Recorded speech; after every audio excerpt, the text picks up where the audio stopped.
Shalom Bapak Ibu Saudara, puji Tuhan kita bertemu lagi pada kesempatan kali ini. Dan saya percaya setiap kita memiliki sukacita yang luar biasa, damai sejahtera daripada Elohim. Dan saya percaya setiap kita yang hidup di dalam Yesus akan selalu hidup dalam sukacita. Dan tidak ada satupun hal yang dapat menghalangi kita untuk mengucap syukur, bahkan bersorak-sorai di dalam Yesus Kristus. Ada amin? Judul khotbah saya yaitu percaya tidak percaya, percayakan saja. Nah, sama-sama kita buka di Matius 14 ayat 28 sampai 29. Petrus menjawab dan berkata kepadanya, "Tuhan, jika itu Engkau, suruhlah aku datang kepadamu, berjalan di atas air." Di ayat yang ke-29, Yesus menjawab dan Yesus berkata, "Datanglah." Maka Petrus pun turun dari perahu lalu berjalan di atas air untuk datang kepada Yesus. Ayat ini merupakan cerita ketika murid-murid Yesus diombang-ambingkan badai di tengah danau. Dan mereka melihat Yesus datang berjalan di atas air. Yesus bukan berada bersama mereka, dan Yesus juga datang bukan dengan cara naik perahu, melainkan dia berjalan di atas air. Dan singkat cerita, Petrus dengan imannya yakin kalau itu adalah Tuhan. Dan untuk memastikan dirinya lebih lagi, yang mungkin dia punya keraguan, namun di dalam hatinya dia percaya bahwa Tuhan sanggup melakukan hal itu. Makanya dia berkata di ayat ini, "Jika itu Engkau, suruhlah aku datang kepadamu berjalan di atas air." Nah, Bapak Ibu Saudara, di sini kita melihat suatu sikap percaya, sikap yang sungguh-sungguh percaya, yakin, sikap berserah, sikap di mana orang itu melepaskan dirinya, menyerahkan dirinya sepenuhnya di dalam tangan Tuhan. Kenapa? Karena hal yang mustahil, seseorang bisa berjalan di atas air. Betul? Coba toleh kanan kiri, tanya sama mereka, apakah itu masuk akal? Ya, itulah Tuhan kita. Ketika kita tahu, ketika kita yakin bahwa Tuhan mampu melakukan apa yang tidak dapat manusia lakukan, disitulah keajaiban akan mengikuti Bapak Ibu Saudara. Berikan tepuk tangan yang paling meriah untuk Tuhan kita. Haleluya. Nah, di sini saya ingin mengajak Bapak Ibu Saudara untuk mengenal lebih lagi apa sih ciri-ciri orang yang sudah mampu untuk berserah kepada Tuhan. Nah, poin yang pertama di sini saya mengambil poin yaitu mengenal Yesus. Ciri orang yang telah mampu untuk berserah, menyerahkan dirinya sepenuhnya kepada Tuhan, yaitu adalah ketika orang itu mengenal Yesus. Bagaimana orang itu dapat mempercayakan sepenuhnya jika ia tidak mengenal itu Yesus. Nah, ini digambarkan di ayat tadi, di ayat yang ke-28. Tuhan, jika itu Engkau, suruhlah aku datang kepadamu. Nah, begini saudara, mengenal di sini bukan berarti orang itu harus mengenal pribadinya secara langsung. Seperti Petrus, mungkin dia belum mengenal Yesus secara pribadi, namun dia tahu bahwa Yesus itu adalah Tuhan. Dia mengetahui profesinya atau statusnya itu Yesus adalah Tuhan. Dan ketika ia mengetahui hal itu, dia tahu bahwa Tuhan memiliki suatu kuasa yang lebih besar daripada manusia. Nah, seperti halnya saya berikan satu contoh. Seorang yang naik pesawat, ia tentunya tidak mengenal siapa pilot yang membawa pesawat itu. Namun mengapa mereka bisa yakin, mereka bisa menyerahkan dirinya untuk ikut naik ke dalam pesawat itu? Karena apa? Karena salah satunya dari profesi.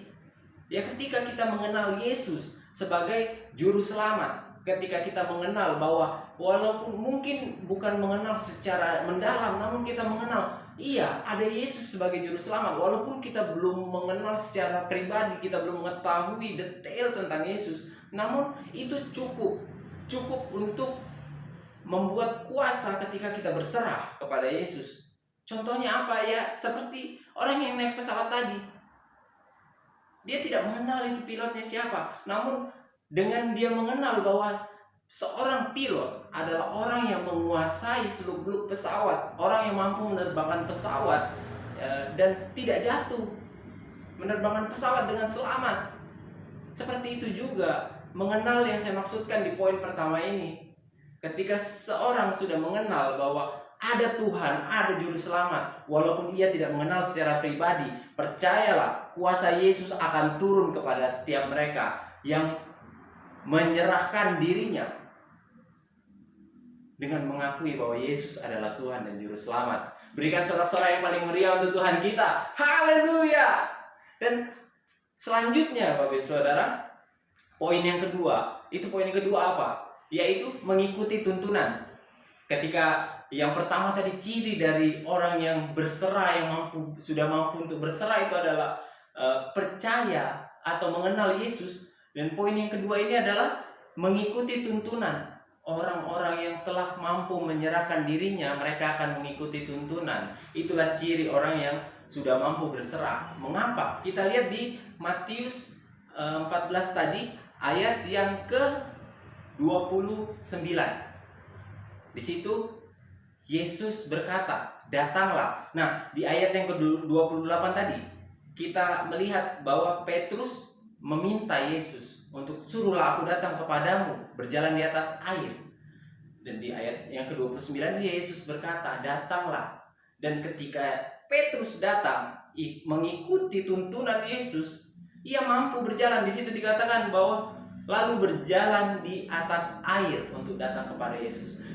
Di sini bukan dikatakan bahwa dia akan datang atau dia mampu datang atau dia akan segera datang, namun dia sudah berjalan di atas air. Di situ dikatakan lalu berjalan di atas air. Itu tandanya dia sudah melakukannya. Orang yang mengikuti tuntunan akan dapat melakukan apapun yang dia minta. Syaratnya apa? Tunggu tuntunan Tuhan. Terkadang orang ingin melakukan sesuai dengan apa yang dia mau. Dia tidak pernah pikirkan bagaimana apa yang Tuhan kehendaki, bagaimana jalannya Tuhan. Orang cuma tahu, Tuhan saya mau ini dengan cara ini. Namun Tuhan berkata lain, bahwa dari ayat ini kita dapat belajar bahwa ketika kita berserah sama Tuhan, berarti kita sudah siap menerima tuntunan Tuhan. Karena kita sudah menyerahkan diri kita, dan itulah cirinya. Orang-orang yang telah menyerahkan dirinya tentu dia akan mengikuti tuntunan kemana dia berserah. Nah, contoh, saya berikan contoh di sini. Ketika seseorang datang ke dokter, ya dia sakit, dia datang ke dokter, dan dokter bilang kamu sakit ini, kamu harus seperti ini, kamu harus seperti ini. Dan jika memang kita mau sembuh, ya kita harus mengikuti tuntunan itu. Kita harus ikuti tuntunan dokter itu. Kita tidak boleh makan seperti ini, kita tidak boleh makan itu. Dan ketika kita diberi resep obat itu akan membantu menyembuhkan kita. Walaupun kita percaya Yesus akan menyembuhkan kita, namun melalui dokter dan perantaraan obat kita dapat disembuhkan. Dan di situ lagi, ketika kita memiliki obat dan di situ dokter tulis 3 kali 1 dan kita makan 5 kali, 6 kali, apakah akan sembuh? Yang ada kita akan lebih parah dan akan dirawat di rumah sakit. Nah, seperti itu juga ciri orang yang telah berserah. Mereka akan mengikuti tuntunan. Karena apa? Karena ke tempat mereka berserah, di situ mereka akan mendapatkan jawaban. Di situ mereka akan mendapatkan jalan keluar, dan mereka telah percaya, mereka telah mengerti bahwa dengan tuntunan itu akan memberikan satu tuntunan ke arah yang benar. Nah, lanjut lagi. Setelah poin yang kedua, yang pertama ketika kita percaya, kita mengenal Yesus, kita mengikuti tuntunan, dan yang terakhir di sini saya ingin menyampaikan kepada Bapak Ibu Saudara, yaitu melakukan dengan yakin. Orang-orang yang telah berserah tentunya akan melakukan segala hal itu dengan yakin. Tidak akan mungkin ada keraguan di wajah seorang yang telah menyerahkan hidupnya kepada sesuatu atau seseorang ataupun kepada Tuhan yang jelas-jelas memiliki kuasa yang luar biasa. Di ayat yang ke-29 tadi, seperti yang saya sudah bahas singgung di poin yang kedua, bahwa maka Petrus turun dari perahu lalu berjalan di atas air untuk datang kepada Yesus. Kalimat ini menunjukkan bahwa tidak ada keraguan di mata Petrus, di wajah Petrus. Petrus langsung turun dan dia langsung mau berjalan di atas air. Apabila Bapak Ibu Saudara dalam posisi Petrus, sanggupkah Bapak Ibu Saudara untuk melangkahkan kaki itu untuk berjalan di atas air? Yang kita tahu sendiri ketika kita berenang saja, jika kita tidak menggoyang-goyangkan tangan atau kaki untuk berenang, kita tidak bisa mengapung, kita akan tenggelam. Bagaimana dengan Petrus? Dengan santainya dia melangkahkan kakinya keluar perahu dan dia berjalan di atas air. Dia mampu untuk berjalan di atas air. Itu karena apa, Bapak Ibu Saudara? Karena ia melakukannya dengan yakin. Dan bahkan di ayat selanjutnya sebenarnya itu dikatakan ketika dia ragu, dia melihat kanan kiri, dia diterpa badai, dia melihat keadaan yang mungkin menurutnya, wah ini bahaya. Akhirnya dia juga hampir tenggelam. Tapi apa? Yesus tetap mengangkat Petrus. Yesus tetap menolong Petrus. Karena apa? Karena keyakinannya.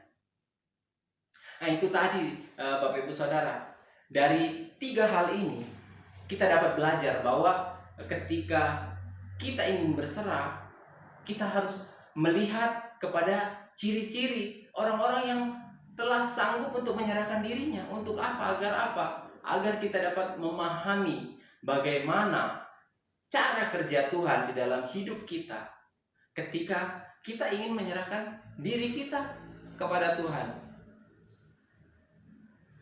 Dan ketika kita mengetahui ciri-ciri ini, 3 ciri-ciri ini, yang pertama kita mengenal Yesus, kita mengetahui bahwa Yesus adalah Tuhan, itu sudah cukup untuk membuat kita dapat berserah dan menerima kuasa Yesus. Cukup dengan langkah awal kita mengenal Yesus Kristus adalah Tuhan dan kita serahkan hidup kita kepada Yesus, maka kita akan menerima kuasa yang luar biasa. Berikan sorak-sorai yang paling meriah untuk Tuhan kita. Nah lalu poin yang kedua tadi, yaitu mengikuti tuntunan.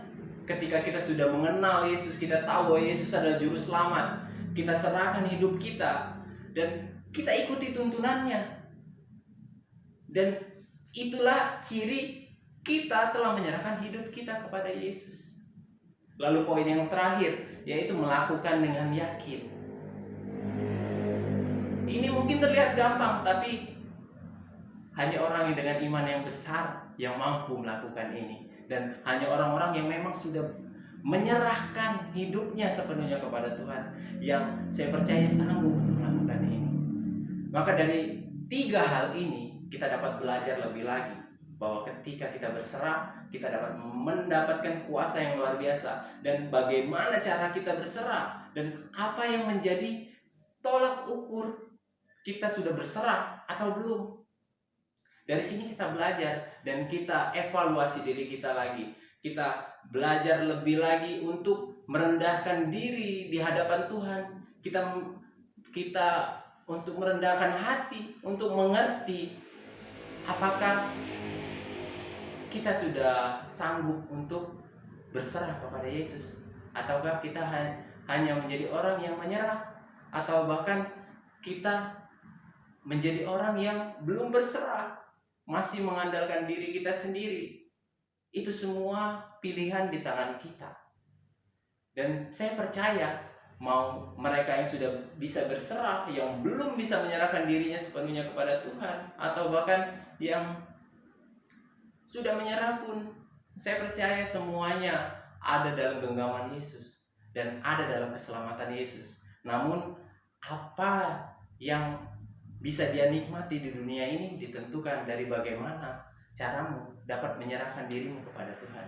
Apakah Tuhan yang bekerja atas dirimu, ataukah engkau yang terus mengupayakan berusaha untuk mendapatkan sesuatu dari dunia ini. Mungkin sekian yang dapat saya sampaikan. Biarlah firman ini tertanam baik di dalam relung hati kita, dan saya ucapkan shalom kepada kita semua. Dan Tuhan Yesus memberkati.